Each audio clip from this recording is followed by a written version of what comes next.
અમિત ખૂટ કેસને લઈ હવે દિન પ્રતિદિન નવા વળાંકો સામે આવતા રહ્યા છે, નવા વળાંકો આવે છે અને ક્યાંક ને ક્યાંક ટર્નિંગ પોઈન્ટ પણ જોવા મળે છે। હવે ગોંડલ પોલીસની ક્યાંક પોલ ખુલી હોય તેવું લાગી રહ્યું છે।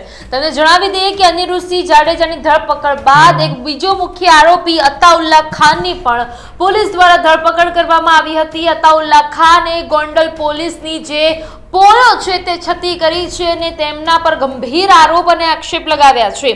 અતાઉલ્લા ખાને કહ્યું છે કે ભાઈ પોલીસ મને ખોટી રીતે ગોંધી રાખતી હતી અને આ સાથે પોલીસે દબાણ કરી અનિરુદ્ધસિંહ જાડેજા અને કહેવાય કે રાજદીપસિંહ જાડેજાના નામ લેવડાવ્યા છે। આ સાથે પોલીસે ખોટી રીતે 14.5 કલાક ગોંધી રાખવાનો અતાઉલ્લા ખાનનો દાવો છે, એટલે કે 4.5 કલાક સુધી તેમને ખોટી રીતે અતાઉલ્લા ખાનને ગોંધી રાખવાનો આક્ષેપ પોલીસ ઉપર કરવામાં આવી રહ્યો છે।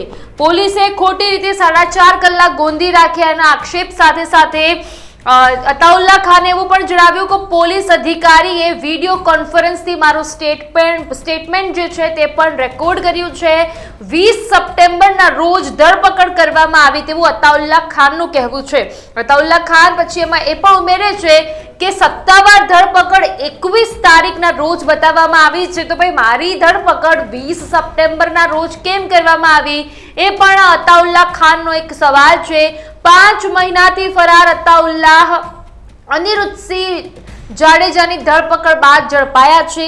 અતાઉલ્લા ખાને ગંભીર આરોપ અને આક્ષેપ પોલીસ પર લગાવ્યા છે। પોલીસ કર્મચારીઓને ચોક્કસ વ્યક્તિઓના ઇશારે કામ કરતા માણસ ગણાવ્યા છે। 5 મહિનાથી ફરાર અતાઉલ્લા ખાન જ્યારે અનિરુદ્ધસિંહ જાડેજાની ધરપકડ થઈ ગઈ એના પછી તેઓ મળી આવ્યા છે, એટલે કે મુખ્ય સૂત્રધાર મુખ્ય આરોપી અનિરુદ્ધસિંહ જાડેજા અને બીજા જે આરોપી છે અતાઉલ્લા ખાન એ બંને મળી આવ્યા છે। તો અનિરુદ્ધસિંહ જાડેજા અને અતાઉલ્લા ખાનને જૂનાગઢના જેલ હવાલે પણ કરવામાં આવ્યા છે। તો રિમાન્ડ પૂર્ણ થતા કોર્ટમાં હાજર કરાતા જજ સમક્ષ ફરિયાદ પણ અતાઉલ્લા ખાન દ્વારા કરવામાં આવી છે।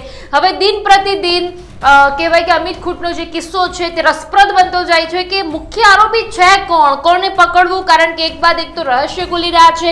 હવે બીજા આરોપી અતાઉલ્લા ખાનનું પણ એવું કહેવું છે કે બળજબરીપૂર્વક અનિરુદ્ધસિંહ જાડેજા અને રાજદીપસિંહ જાડેજાના નામ લેવડાવવામાં આવ્યા હતા। સત્તાવાર જે કહેવાય મારી ધરપકડ છે 21 તારીખના કરવાની હતી, પણ પોલીસ દ્વારા 20 તારીખના કરવામાં આવી। 14.5 કલાક મને ગોંધી રાખવામાં આવ્યો। ચોક્કસ વ્યક્તિઓના ઇશારે પોલીસ કામ કરે છે, એટલે ગોંડલ પોલીસની જે આખી કારસ્તાન છે એમની પોલ છે તે અતાઉલ્લા ખાને ખોલી હોય તેવું લાગી રહ્યું છે।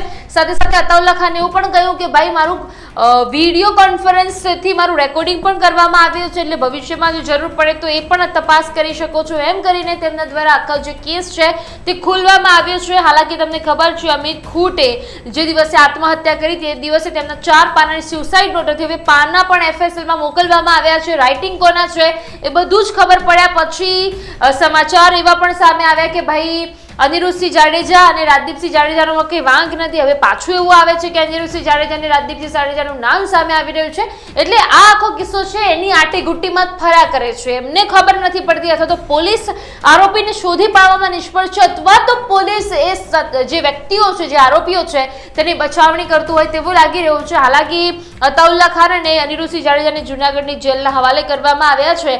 જૂનાગઢની જેલના હવાલે કરવામાં આવ્યા પછી હવે શું થશે એ સમય બતાવશે, પરંતુ ક્યાંક ને ક્યાંક રાજદીપસિંહ જાડેજા, અનિરુદ્ધસિંહ જાડેજા અને ક્યાંક અતાઉલ્લા ખાનની જે મુશ્કેલીઓ છે તેમાં વધારો થાય એ 110% ચોક્કસની વાત છે।